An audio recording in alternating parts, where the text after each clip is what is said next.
상담 오셔서 수익률 좋아서 했는데 속은 것 같다고 이런 분들 많습니다. 근데 죄송한데 속은 게 아닙니다. 원래 여러분의 은퇴 자금으로 육체 노동 없이 쉽게 그런 고수익을 내는 일이 거의 불가능에 가깝습니다. 그걸 차분히 얘기해 볼까 합니다. 오늘은 투자 시장의 정보 진실을 알고 접근하자라는 주제로 얘기를 해보겠습니다.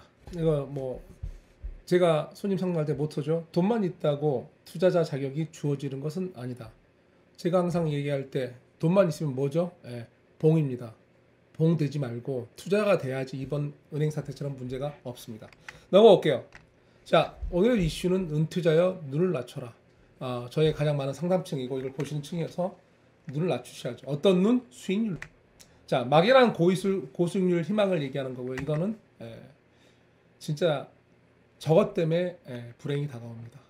자, 우선 시장의 현실을 좀 아셔야 되죠. 우리가 돈은 넘쳐나는데 정작 갈 곳이 없죠. 이건 너무나 잘 아시죠. 근데 한 번 더 어느 정도냐? 여기 보시다시피 1100조. 이거 더 늘어날 것 같습니다. 앞으로 상당히 많아지겠죠.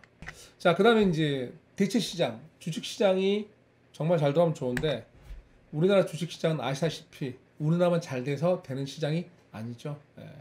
해외 우리가 미국 시장을 계속 볼 수밖에 없는 이유잖아요. 그래서 변동성이 되게 극대화되는 상황이라서 은퇴 자금을 이거 한 번 손실나면 다시 회복이 힘든데 맡기기 쉽지 않죠. 자, 그러나 은퇴자 입장은 어떠죠? 그렇죠. 고수익을 찾아 헤매야 됩니다. 이유요? 잘 아시잖아요.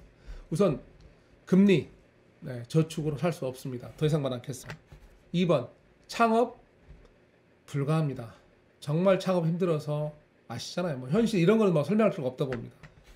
그 다음에 돈 들어갈 때 많죠. 그래서 현실적으로는 수익률 면에서 젊은 사람보다 사실은 더 많은 수익을 올려야 안정적인 삶을 유지할 수 있습니다. 되게 모순적 현실이라 해야 되나? 그렇습니다. 자, 근데 우리가 눈을 낮춰야 되는 이유, 아까 내 개인 현실은 돈을 정말 많이 고수익을 올려야 되지만 시장의 현실, 즉 내 돈은 이제 투자해서 시장 가는 거죠. 시장의 현실을 보여드리려고 합니다. 우선 시장의 주된 플레이어, 말씀드린 대로 큰 자본이지 개인이 아닙니다. 여러분의 자본은 시장에서 아무 의미가 없습니다. 나가면 기관 돈, 은행, 펀드 여러 가지 리츠사들 그분들 돈이 너무 많아서 이게 쉽지가 않습니다. 또 예전과 다르게 우리가 외국 자본 차입한다는 경우도 있고 여러 가지 있다시피 이 돈에 있잖아요. 요즘에 돈이 통신이 발달하고 금융이 발달해서 이 국가 간의 벽이 없습니다. 뉴욕에 있는 사람도 서울에 집 살 수 있습니다. 일본에 있는 사람도 살 수 있습니다.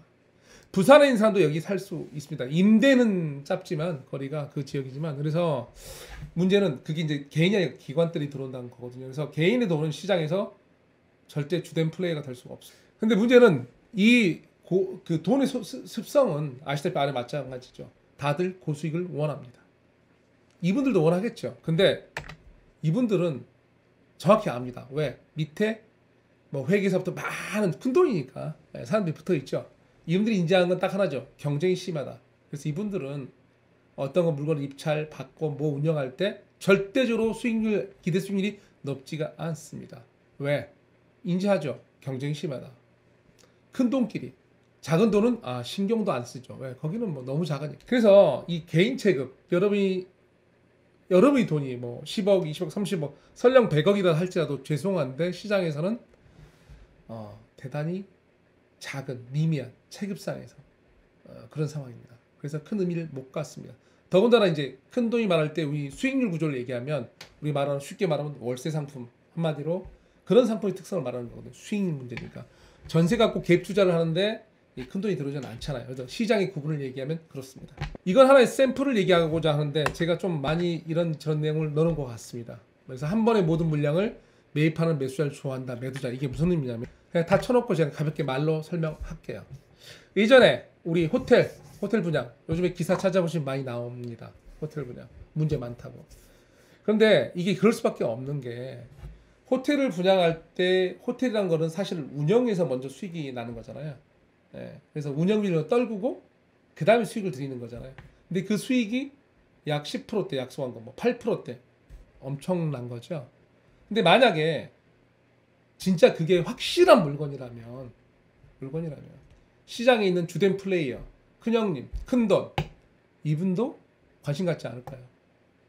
더군다나 이분이 들어올 때는 한 번의 계약이니까 건축한 분한테 야 분양하지 마. 그 분양 수수료 빼봐.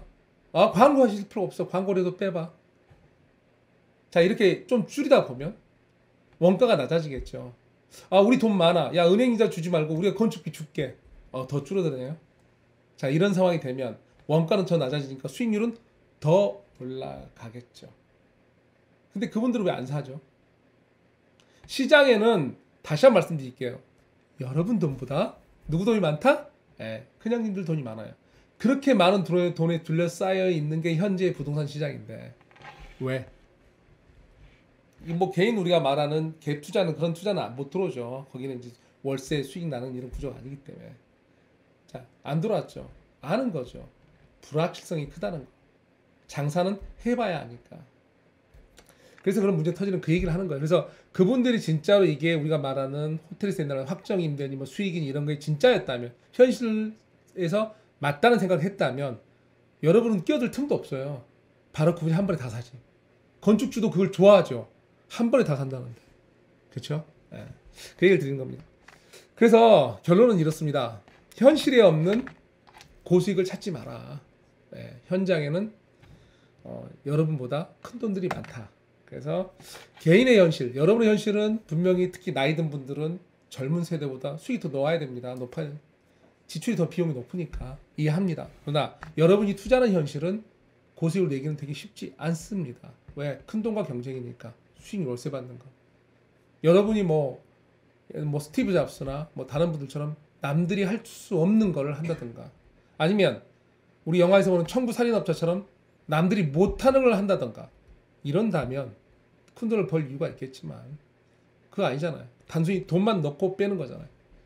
절대적으로 여러분의 돈은 시장에서 인정받을 수 없습니다. 그래서 낮춰야 됩니다. 그럼 여러분의 돈에 누가 와서 대단한 고수익을 얘기하면 가장 먼저 고맙다 생각하지 마시고 물음표를 다십시오. 왜? 여러분의 현실을 인정하겠으나 시장의 현실은 절대로 고수익 나기 쉽지 않습니다. 물음표를 달고 접근하시기 바랍니다. 시장의 정보에 대해서. 네, 오늘 감사하고 다음번에 다시 찾아오겠습니다. 감사합니다.